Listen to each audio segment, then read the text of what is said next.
She laughed at my suggestion, brushing it off with a wave of her manicured hand. "You're sweet for offering, but I've got this," she said, turning back to the mirror to adjust her earrings.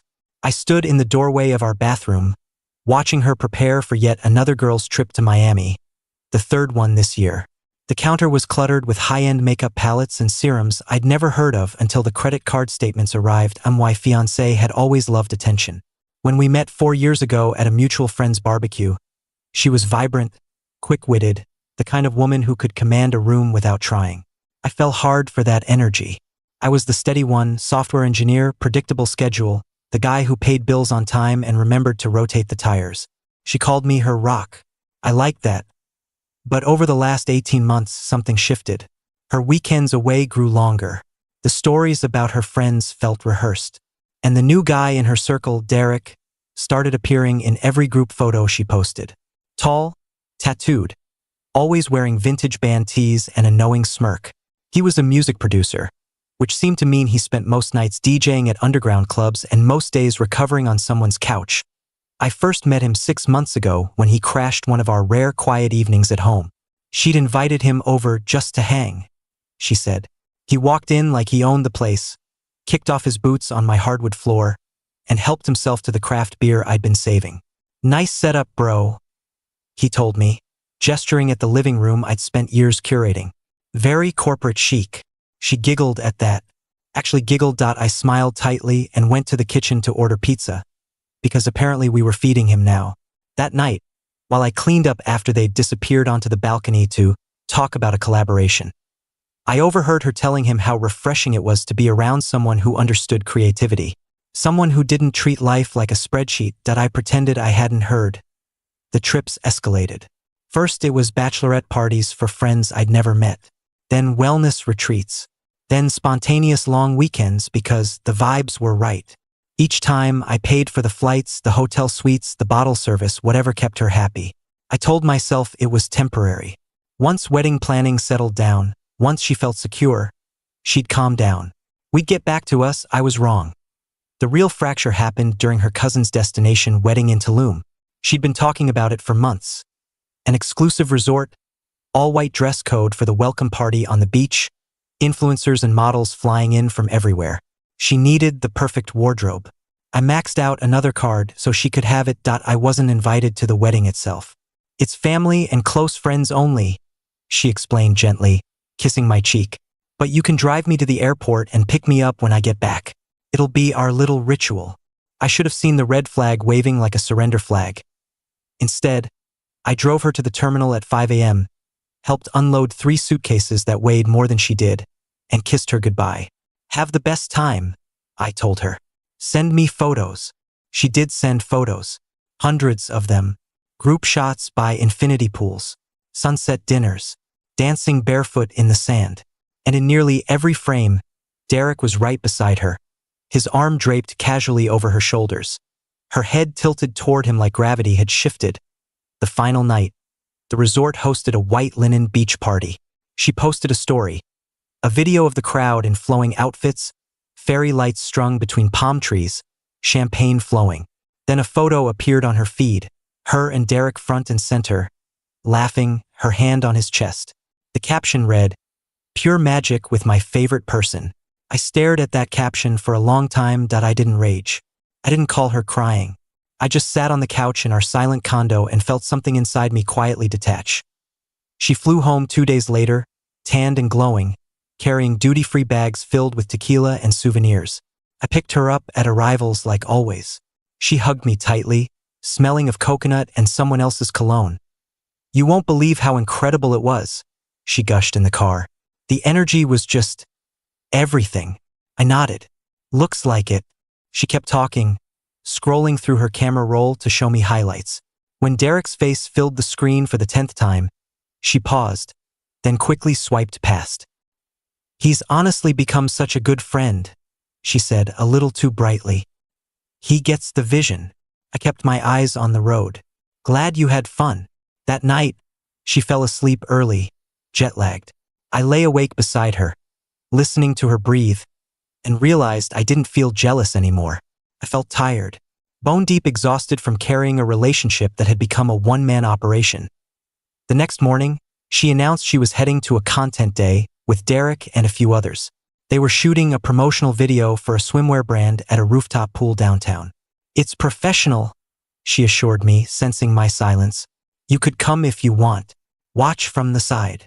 I almost said no, but something in me, the same stubborn part that had paid for every trip, every dress, every dream, wanted to see it through. I wanted to witness exactly how far this had gone. "I'll come," I said. She looked surprised, then pleased. "Really? That's sweet. Just maybe wear something neutral?" The backdrop is very minimalist. I wore a plain white button-down and khakis. Clean, pressed, respectful. The rooftop was stunning. City skyline in every direction. Turquoise pool reflecting the midday sun. White lounge chairs arranged in perfect symmetry. A small crew milled around. Photographer, assistant, a couple of models. Derek was already there, shirtless in linen pants, directing people with the confidence of someone who'd never been told no. When we arrived, my fiancée slipped her hand from mine and floated toward him. He greeted her with a hug that lasted 3 seconds too long. Then he glanced at me. "Hey man," he said, offering a lazy fist bump. "You're the fiancée, right? Cool of you to come support." I returned the bump. Wouldn't miss it. They started setting up shots. She changed into a barely there white bikini that left very little to imagination. I sat on a lounge chair near the edge, out of everyone's way, watching the choreography unfold. Derek adjusted her pose constantly, hand on her lower back, fingers brushing her hip, tilting her chin with practiced intimacy. Each touch looked natural to them, familiar. The photographer called for a group shot with all the models. My fiancé waved me over. "Babe, come stand with us. It'll be cute." I walked over. The group arranged itself. Beautiful people in white, laughing, effortless. I stood slightly behind her, my hand resting lightly on her waist. The photographer lifted the camera. She shifted away from me, subtly but unmistakably, leaning toward Derek instead. Then she turned her head. "Hey," she said, voice light but firm, loud enough for the others to hear. "Could you maybe step back a bit? You're kind of throwing off the symmetry." Derek chuckled under his breath. One of the models hid a smile. I looked at her. Really looked. The woman I'd proposed to under string lights in our backyard. The one who'd cried happy tears when I got down on one knee. She wasn't looking back at me with love or even embarrassment. She was looking at me like an obstacle. "You want me out of the shot?" I asked quietly. She sighed, exasperated. "It's just for the brand, okay? The aesthetic is very clean. You're blocking the light a little." The photographer lowered the camera awkwardly. Someone coughed. I nodded once. "Got it." I stepped back. Not dramatically, not angrily. Just calmly removed myself from the frame and walked to where I'd left my phone and keys on a side table. I picked them up, slipped my phone into my pocket, and kept walking toward the elevator. I didn't look back. Behind me, I heard her laugh, a forced, bright sound, as the shutter started clicking again. The elevator doors closed on the sound of their joy. I drove home in silence. No music, no podcast, just the hum of tires on pavement and the sudden, overwhelming clarity of a man who has finally stopped lying to himself. When I reached our condo, I didn't sit on the couch and stew. I moved. I started in the bedroom. Her side of the closet was a museum of my financial devotion, designer dresses, limited edition sneakers, silk robes still in garment bags. I pulled out the collapsible moving boxes I'd stored in the garage for someday and began filling them methodically. Dresses folded neatly, shoes paired and boxed, jewelry trays emptied into a padded pouch. I didn't damage anything. I didn't slash or burn. I simply relocated her life to the hallway outside our door. Next came the bathroom. Shelves of skincare worth more than my first laptop, drawers of makeup, the diffuser she insisted purified the air. All of it went into labeled boxes. By late afternoon, 23 boxes lined the corridor, stacked with precision. I changed the Wi-Fi password to something long and random. I removed her fingerprint from the building's security system using the management app. I transferred the upcoming rent payment from our joint account to cover only my half. then initiated closure of the joint account entirely and my phone began buzzing around 6. First texts from her. Where are you? We're wrapping up. Then, hello? You just disappeared. Then calls I let go to voicemail. Then panic. Babe, I'm sorry if that came out harsh. I was stressed about the shot. Come back please. I didn't reply at an hour later. A text from her friend Vanessa. She's freaking out. You can't just leave her downtown with no ride. I typed back once. She told me I was ruining the symmetry. So I removed myself. She has Derek. He produces things. I'm sure he can produce an Uber. Then I blocked Vanessa. Blocked her. Blocked Derek's number, which I'd saved from a group thread months ago. I made dinner. Steak. Roasted vegetables. A glass of the good red I'd been saving for a celebration that never came. I ate at the dining table alone, and the quiet felt like breathing after years underwater. Around 10 that night, the intercom buzzed. Her voice, tinny through the speaker. Let me up. We need to talk. I pressed the button. Your things are in the hall. Take what you need. Open the door. She was crying now. This is insane. You're overreacting. I didn't respond. I turned off the intercom. Through the peephole, I watched her drag boxes into the elevator and trips. Derek helping reluctantly, muttering complaints I couldn't hear. Eventually, the hallway emptied and I slept better than I had in years. The weeks that followed were a revelation. Without her expenses, flights, shopping sprees, brand investments, late-night Postmates, my bank account began to recover at startling speed. I paid down cards. I increased my 401k contribution. I bought myself the mechanical keyboard I'd been eyeing for 2 years. I started climbing again. Indoor bouldering 3 nights a week. My body changed. My mind sharpened. Friends I hadn't seen in months reached out, surprised when I accepted invitations. The flying monkeys came. Of course her sister called. She's staying with mom and she's devastated. Whatever happened, you guys can work it out. I thanked her for her concern and ended the call to a mutual friend. Dude, she says you threw her out with no warning. That's cold. I replied. She had plenty of warning. She just didn't think I'd ever follow through. Then silence. 3 months later, I was promoted to lead engineer. The raise was significant. I put an offer on a sleek 1-bedroom loft in the Arts District.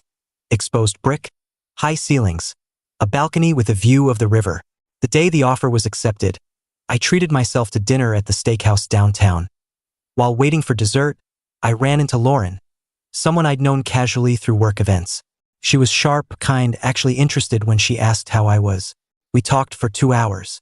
I gave her my new number. A week after closing on the loft, my phone rang from an unknown number. I almost ignored it, but answered anyway. It was her.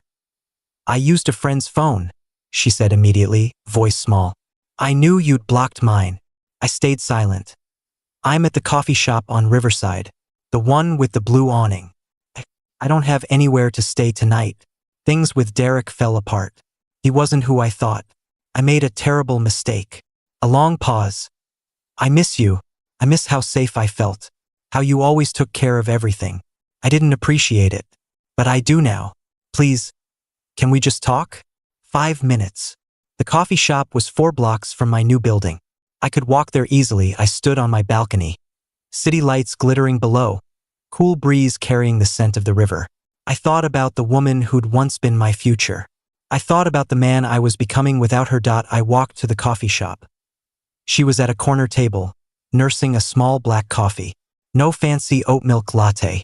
Her hair was pulled back messily, roots showing. She wore an old hoodie, mine actually, that swallowed her frame. Dark circles under her eyes. She looked smaller. When she saw me, hope flickered across her face. She started to stand. I stayed near the door, hands in my pockets. You came, she whispered. I'm in the neighborhood, I said evenly. Closing went smoothly. New place has great light. She winced. You bought it. I did. She gestured weakly to the chair opposite her. Please sit. I didn't move. You have 5 minutes. Tears welled immediately. I messed up. I got caught up in the attention, the lifestyle. Derek made everything feel exciting, but it was all fake. He used me, took advantage. I see that now. She reached for my hand. I kept it in my pocket. I was stupid. I took you for granted. But I know what we had was real. You were always there for me. I want that back. I'll change. I'll get a job, contribute. We can start fresh in your new place. No, I said. Just that. Calm. Final. Her face crumpled. Please. I'm scared. I have nothing right now. You have exactly what you chose, I said. Excitement. Tension. Someone who made you feel like a star. You wanted to be the center of the frame. Now you are. I looked at her fully, tired eyes, trembling hands, wearing my old clothes like a shield. I'm moving forward, I continued quietly, building a life that fits me, peaceful, intentional, and honestly, I paused, letting the words settle. You just don't match the vision anymore. She stared, mouth open, tears sliding silently down her cheeks. My own words, once used to dismiss me, now returned with perfect precision. I turned and walked out. The night air felt clean. I didn't look back. I went home to my loft, poured a drink on my new balcony, and watched the city breathe. For the first time in years, I felt entirely, unshakably present in my own life. And it was enough.